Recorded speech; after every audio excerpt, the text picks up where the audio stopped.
एक बूढ़ी बकरी जंगल में रहा करती थी।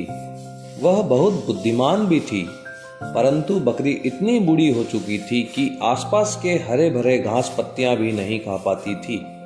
वह अपने जीवन के आखिरी दिनों को बहुत ही कष्ट से निकाल पा रही थी। वह अपने जीवन से परेशान इधर उधर भटक रही थी।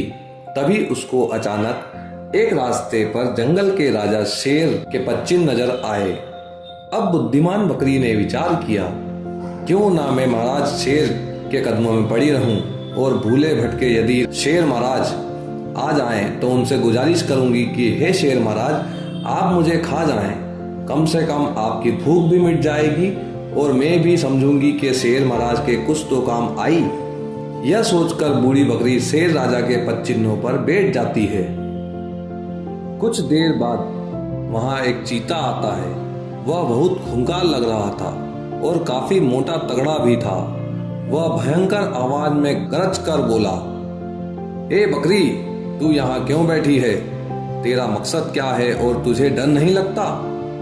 बकरी ने बड़े ही निर्भीक भाव से कहा, देखते नहीं, यह शेर महाराज के पदचिन्ह है और शेर महाराज ने ही अपने आदेश देकर मुझे यहाँ बिठा कर रखा है कि जब तक मैं वापस लौट ना आऊं तब तक तुम यहीं बैठे रहना। यही शेर महाराज की आज्ञा है। अब चीता क्या करता? वह धीरे से पूंछ हिलाकर दबे पांव 9-2-11 हो गया। जंगल का कोई भी जानवर बकरी को कुछ भी बोलता, वह उसे वो पदचिन्ह दिखा देती और कहानी बता देती और बुद्धिमान बकरी वहीं बैठी रहती।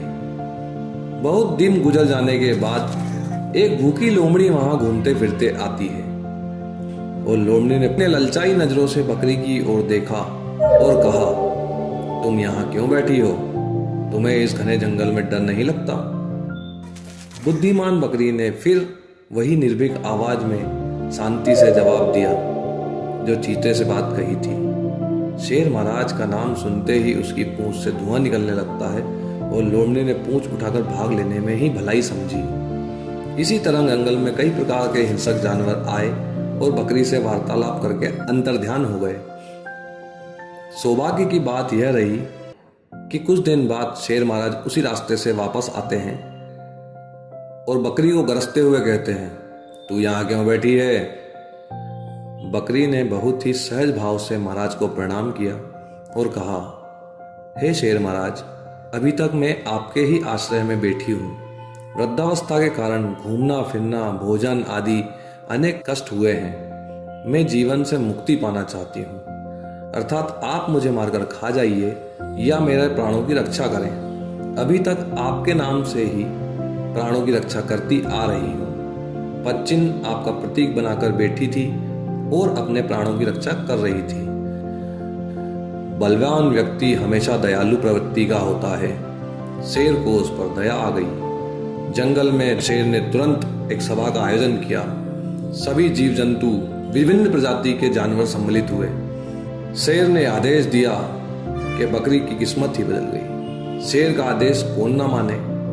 अब सभी बकरी के लिए फल घास खाने के लिए उसे देने लगे। बकरी को सहूलियत के अनुसार भोजन की व्यवस्था करा दी गई। कुछ ही महीने में बकरी हष्ट पुष्ट और नवयुवती की समान हो गई।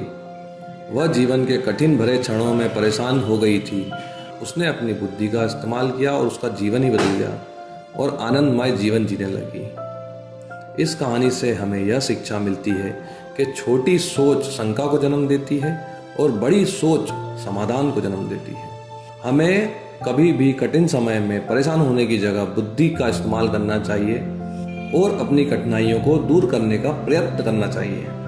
इसी प्रकार की मोरल स्टोरीज के लिए हमारे चैनल को लाइक और सब्सक्राइब जरूर करें।